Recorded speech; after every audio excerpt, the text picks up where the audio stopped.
Memorise करने के लिए दो चीजें इंपॉर्टेंट है। पहला तो कि आप ध्यान से पढ़े, जब पढ़ रहे हैं तब उस चीज पे पूरा ध्यान रखें।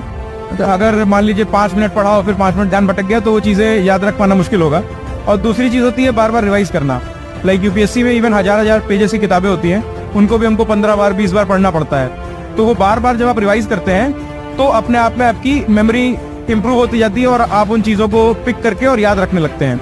और एक थोड़ा स्ट्रेटजी का भी तरीका होता है कि जैसे आप अपनी बुक मान लीजिए भले वो शुरुआत में 1000 पन्ने की थी, लेकिन धीरे धीरे आप उसको कंप्रेस करते जाएं। किस प्रकार? आपको नई किताब लिखने की जरूरत नहीं है, उसी में पेंसिल से अंडरलाइन करें, फिर अगले रिवीजन में मान लीजिए पेन से गोला बना दिया इंपॉर्टेंट वर्ड्स या फ्रेजेस को, फिर अगले रिवीजन में हाईलाइटर चला दिया। तो इस तरह से आपकी जो बुक होती है वो कंसाइज होती जाती है। हर सब्सिक्वेंट रिवीजन के साथ आपको और कम कंटेंट पढ़ना पड़ता है। और उसके बाद क्या होता है कि आपका दिमाग एक ही शब्द से पूरा पूरा सेंटेंस याद रखने लगता है। तो ये कुछ तरीके होते हैं आपको अपनी मेमोरी